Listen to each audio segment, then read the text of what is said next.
There's a small and ancient piece of land, jammed between Syria and Anatolia.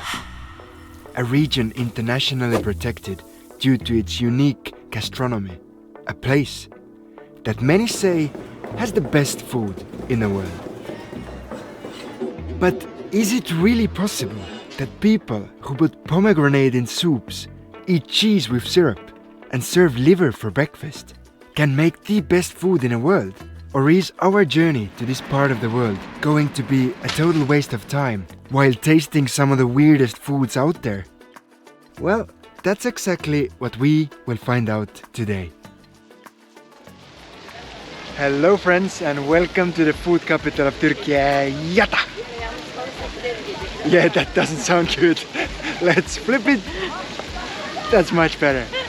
During our 8 years of traveling the world, Hatay is actually the first location that we visit only for the food. Because, well, it was simply just hard to ignore everyone telling us to go there. When we told our Turkish friends that we're coming to Hatay, then the first thing they said was that it has the best food in the whole country. But after that, some of them said that you can also have liver for breakfast here. So we're gonna try it out ourselves. This place opens 6:30 in the morning, and we will see what they offer. I must admit that we were not overly excited about the idea of having liver for breakfast. But as soon as we entered the shop, Mr. Savaş made us feel welcome. The restaurant focuses on one thing only.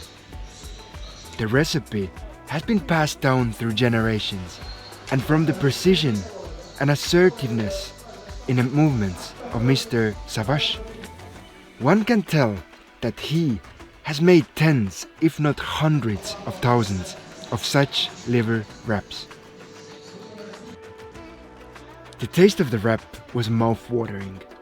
The liver was tender, followed by a hint of spices and cumin. Beautiful, beautiful masterpiece. Yet the biggest surprise of all was the fact that this meal was able to make us forget that we were having liver for breakfast. We really enjoyed it.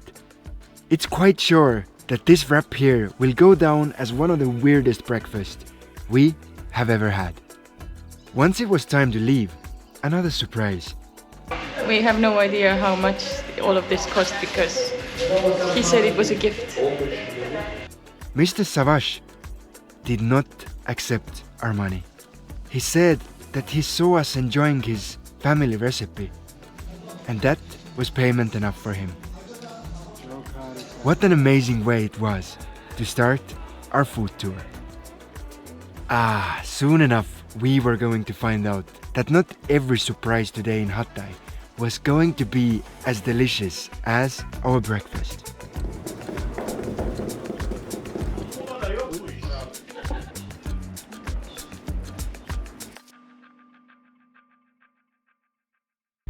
Friends, before we continue tasting some of the most interesting foods in Turkey, I just want to take a quick moment and send our condolences to everyone affected in the Istanbul explosion.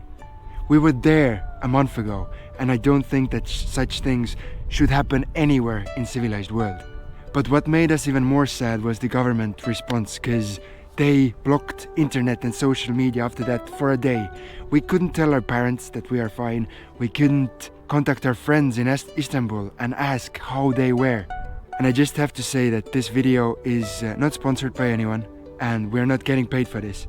But after what Turkish authorities did, we decided to start using a VPN. It gives us the freedom to choose for ourselves what kind of websites do we want to see, and also lets us access internet whenever we want, not whenever government finds fit. And if you also want to browse web safer and want to choose for yourself when and how you want to use the internet, then I'm gonna leave a link down in the description below where you can download yourself a VPN.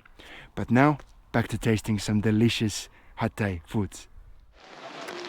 Our next restaurant found us pretty much by itself.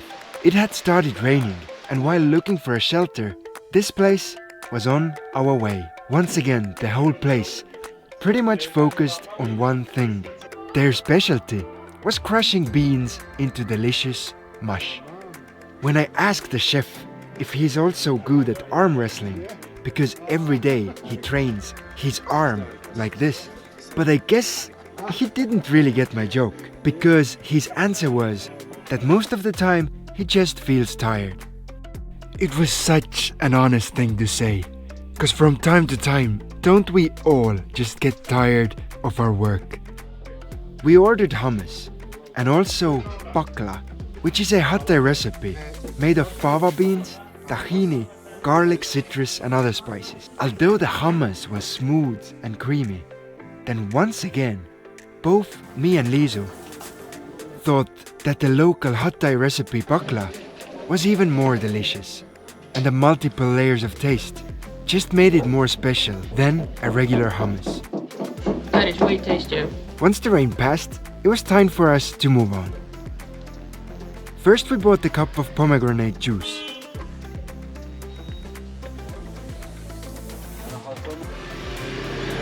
That is so good! It tastes like summer. But what do you guys think? Would you use pomegranate in a soup? It's quite amazing. Well, in Hatay they do. And next up, we were heading for a local classic. So, it's a totally new taste for us, and we really want to see what this soup or stew, or however you want to call it, is all about. Ekşi aşı, or in English, pomegranate molasses soup. We decided to share a bowl. And the soup arrived, as we were already quite full from the 2 previous meals. And luckily so. It's quite acidic. It's quite like even sour. It's interesting. Since this soup was the first thing in Hatay that I really wasn't a big fan of. It was tangy, had 2 meatballs called oruk floating in it. But the pomegranate molasses, which is also the star and the main taste of the dish, had made the whole soup a little bit too sour for me. It felt kinda weird saying it after having liver for breakfast, but warm, sour soup was just a bit too much for me. Liisu, on the other hand, quite enjoyed the soup. It's good. Did you like it? After finishing our 3 meals, we realized that almost every food that was served in Hatay was new and interesting for us. The taste combinations here are something I would never even think about. For example, they have something called ekmek köftesi, which are supposed to be like vegetarian meatballs, made of bread that has gone slightly bad. Sadly, when we tried to order it, something must have gone bad in the translation. And instead of stale bread balls, we got served vegetarian meatball wrap, meaning just a flatbread with mayo and spices. They literally put nothing inside of the wrap, so this place doesn't even know what's ekmek köfte. Well, that definitely did not go as planned for us. And we were not sure if to be happy or sad about the fact that we missed out on this food made of old bread. Very moist. I would say in this one there's too much tomato sauce, just too much tomato sauce. Yet to cheer ourselves up, we decided to go for the most famous dessert in this region. On paper, künefe sounds like an incredibly weird dessert. It has cheese, crispy dough, sweet sugar syrup, and pistachio nuts. Künefe shops are all over Hatay, and that dessert is not only famous here, but all over Turkey. In reality, on my opinion, it is the best Turkish dessert. The texture of crunchy and cheesy, combined with a sugary syrup and mild taste of cheese, makes künefe a true experience for your taste buds. And it's one of the best künefes I've ever had. It's a beautiful sensation to see and discover how such unrelated ingredients combined can create a beautiful dish. And well, I would really like to meet that person who came up with this recipe. I would like to ask him how many different things did he have to put together to find this combination, and how many similar recipes did simply not pass the test of time. But I guess such seemingly weird combinations of ingredients are almost like a signature for Hatay, and something new can be found around every corner. Of course, there is also more normal recipes here. For example, on a main square, you can see a statue holding a iconic Hatay kebab. Even a statue of tepsi kebab, tray kebab. To make such kebab, first, the fresh meat is minced right there in front of your eyes.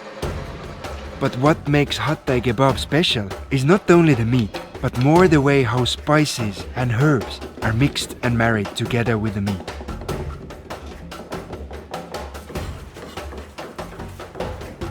From the faces of those men, one can say that food in Hatay comes first, and locals really take pride in it. We had a chance to taste both of the famous Hatay kebabs. One is called paper kebab, and where it gets its name is pretty simple. It's just paper thin. The other one is called tray kebab, and is exactly as obvious. It is cooked on a metal tray like this. In the mix of those kebabs, there is almost as much spices and veggies as there is kebab meat. The taste really shows it. It is so full of flavor. I preferred the tray kebab, as it was juicier. Liisu liked more the taste of the paper kebab. It had less fat and was perfect to be eaten with flatbread. We felt full and satisfied after the kebabs, and knew that we wanted to finish our food adventure with a dessert. This is how I handle the crowds. There was two more iconic Hatay sweets that we had not yet tried, and since we're not very good at choosing, we chose them both. Sometimes I truly wonder, how am I not fat yet? First, we bought the bag full of gömbe. Gömbe is sold on many street corners, and what gives those butter cookies character are the wooden molds they are made in. Every family has their own patterns, and every cookie looks different. It smells so good in here, and the cookies are just all in the oven. We bought the bag full and headed for the last item on our list. Haitalo. Haitalo has to be the fanciest dessert I have ever seen. It looks like something out of a Disney movie, and I'm sure it's a big favorite of many small girls. The bottom of the dessert glass is filled with rice pudding. Then ice cream is added. And finally, the cup is filled with pink rose water.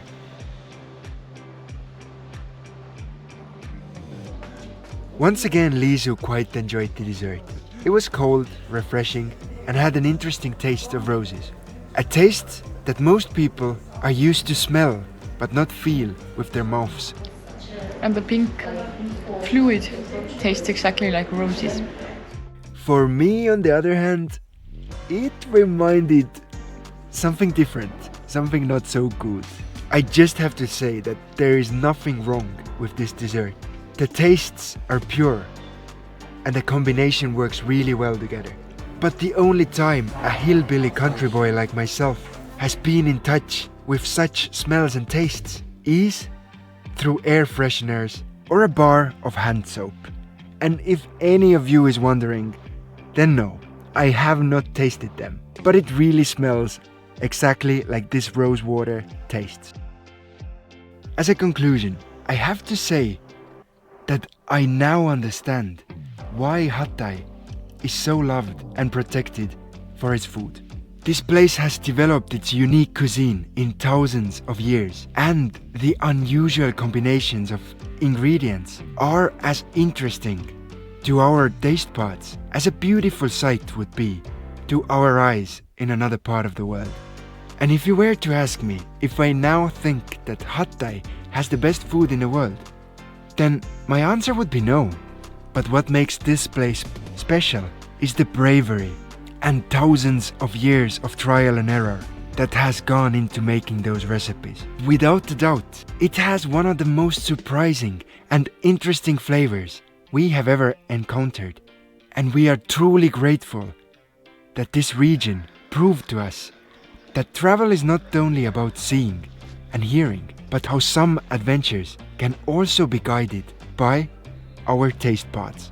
So in the end, I would just like to say that Hatay has some incredible foods, like the combination they try together in here. It's pretty damn cool. And it's just a fun thing that a place in the world exists that tourists only visit for food. That's pretty cool. Next time, we will continue our journey east. First north, then east, because we don't want to go to Syria. Can't go to Syria.